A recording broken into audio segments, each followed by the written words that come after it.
What were your Nerf wars like as a kid? Our Nerf wars transcended to a whole new level of autism and made us Nerf commandos. Our block, 2004. 11 kids, all ages 8 through 10. 4 girls and 7 boys. We get all the boys and girls to play Nerf through the entire block. The jungle gyms at either end of the street were the bases for capture the flag. If you died, you had to go into the garage and wait for 2 minutes. Battles happen out in the street about once a month. Create a Nerf council consisting of a girl, a guy, and me.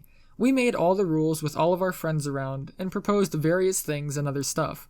This continues for 2 years. Fast forward to 2006. The long shot comes out and this shit changes everything. MFW magazines with 6 shots, a pull bolt. No more flipping the barrel of the Maverick. No more muzzle loading the Nightfinder. Our minds were blown. Everyone purchases that shit with their saved allowances. The next year, our only real purchases are streamlined darts and magazines at Goodwill or garage sales and pawn shops. PVC pipes with the thick pipe insulators are used as knives or bayonets zip-tied to our guns.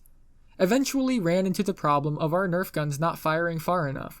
This made charging way too effective. Started making lines and formations, and began volleys for the charges.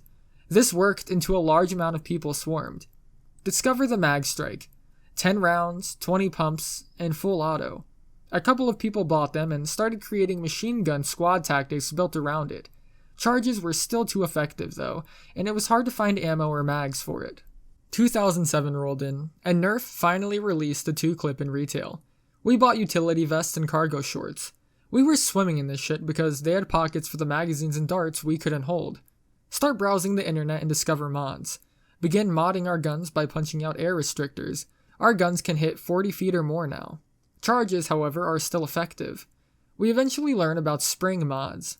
Go into scrapyard mode and strip busted guns for springs. We scavenged every pawn shop, local garage sales, and Goodwills for busted guns with good parts. Gather a huge amount of parts and springs. We drop the springs into our long shots and they're now hitting 80 to 100 feet with the darts only dropping off at about 60 feet. My face win. Charges are still strong as streamlined darts couldn't handle that much air pressure and they started to swerve everywhere. Buy a hot glue gun and fill the heads of the streamlined darts with hot glue. The council was not pleased, as parents would bug us if a kid got shot in the eye. But it showed a hell of a difference between stock darts and glue darts. Glue darts moved slower, hit harder, and had a shorter max distance, but with a more consistent accuracy. Council creates a new rule of safety glasses must be worn. All the kids borrow their dad's safety glasses. Charges are now shit, because we can actually combat them with accurate darts. Eventually, because of the change in tactics, we begin to allow things such as cardboard box barriers to cover the flag area. A total ban on shields. Bikes can now be modified with cardboard for shields and can only be used in the street. Vaulting over fences is legal. Climbing on roofs is legal. And cardboard barriers may only be used on personal property. The insides of houses could be used and flags could be hidden inside the house as well. Fast forward, and 2008 rolls in. The Element launches, thus quickly replacing the Nightfinder as the standard handgun. News of our huge Nerf war spreads. Go to a private school, where the class size was about 20 to 30 kids. Kids who live near me hear about these wars, and start coming to our Autism Fest. We're now at 15 people. They get absorbed into it as well. We have weekly Sunday Nerf wars, along with skirmishes in the yards constantly. Then, the Vulcan launched, and one kid got it. We all said it sucked, but the kid put the Vulcan in his bedroom and pointed it out the second-story window. He could put 3 rounds per second down on us, and at the right angle, it could shoot as far as our long shots could. Never even modded it. We ended up going out and buying walkie-talkie sets, so 2 people defending could talk to each other. Games now took 3 hours and rarely ended in a win because of the defensive choke points. A new resolution was passed where we would spend 15 minutes attacking in waves, and the attackers would spawn 2 houses down, over by the fire hydrant every 2 minutes. Now, waves would zerg charge up to the houses to catch the flag. The front doors were choke points as the grueling indoor combat began. People were forced to run in because of the constant fire of the Vulcan from above outside. Counterattacks would happen where the defending kids would let out a war cry and then charge the attacking wave.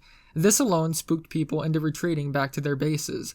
More kids started getting Vulcans for their birthdays, and mag strikes, firing rapidly from the roof. This became a problem. I go to Goodwill with $30. Find the Unity system, a 6-shot air-powered gun, a pistol, and a pump rocket launcher. Oh shit.jpg. I bought it. That shit launched 90 feet with 10 pumps and the airgun launched 65 with like 15. I ditched the airgun and the pistol to focus on the launcher. I cut out the air suppressor and try it again. It now shoots 130 feet. But I can do better though. So I go to the hardware store and get 2.5-inch PVC piping. I replace the barrel and hot glue that motherfucker. I load a dart, and the fucker shoots 300 feet with 15 pumps. Now this is god tier stuff. I show my friends. Vulcan's back the fuck off for eternity. The game shifts again now as the defenders have to really pay attention to who has the Titan and sends out hit squads to deal with them. People start buying the rocket launchers and modding them like I did. Snipers are now a thing. Sniper battles now happen and sniper squads were developed to combat the hit units. It's 2009 and the fucking Raider is launched. Room clearing became both easy and a nightmare because of the slam fire. I'm skeptical at first because of the reverse plunger system leading to a shitty 30-foot range without an air suppressor. I get it anyways as a birthday gift. Eventually started to lay down suppressing fire as the autists rolled into the house.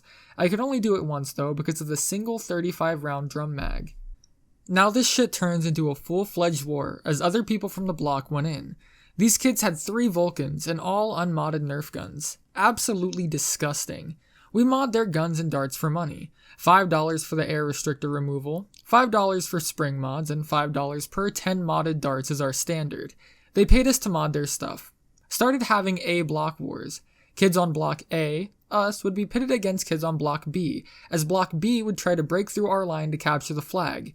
The only route was straight through the lawn and over the fence. Anything else was cheating. Block B was utterly obliterated as us autists split into 3 teams. Fire Team A with 3 long shots and a raider for indoors and grunt work. Fire Team B was our weapon squad with 2 long shots, a guy running a modded Titan and an element, and another raider. Then Fire Team C. 2 long shots and a Vulcan for defense and suppressing fire. They get tired of being obliterated and merge into our wars. Back to the 1 block war, but now with about 30 kids aged 10 to 13. Eventually they figure it out. Never get into the tactics, so they became our Zerg Rush cannon fodders. They get too enveloped in it and start to learn the basic teamwork and strategies though. This continues for another year. 2010 comes around, and most kids begin to simply stop playing Nerf altogether now that they're big kids in middle school. There's a sharp decline. No more huge block wars except for some skirmishes in the yards between my friends and I. Block B kids stopped playing with us altogether, and started to get into Vidya instead. We never heard from them.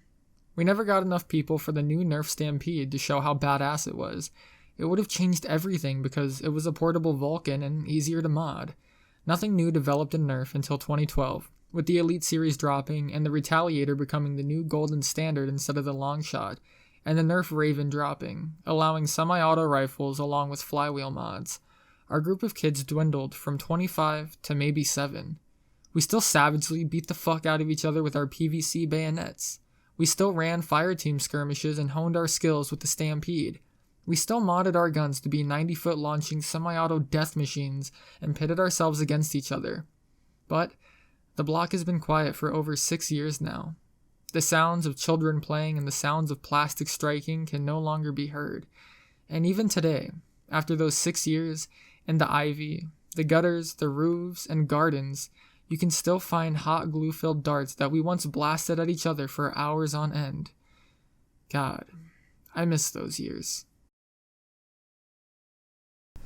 Hey guys, thanks for watching. This was a patron requested video from one of my $50 patrons, and I thought it was kind of cool because it kind of reminded me of some similar stuff that happened kind of over my life, and I think we can all relate. You know, when I was like younger, me and my little brother would always play Nerf guns or whatever, and then I kind of outgrew it, but looking back, you know, I do kind of miss like the silly shit, just playing around with like swords and toy guns and stuff like that. So, I don't know, just a short little Feelsthread to hold you over until Friday. Storybro Part 2 is coming on Friday, so just kind of a little midweek drop, and also because it was a request from a patron.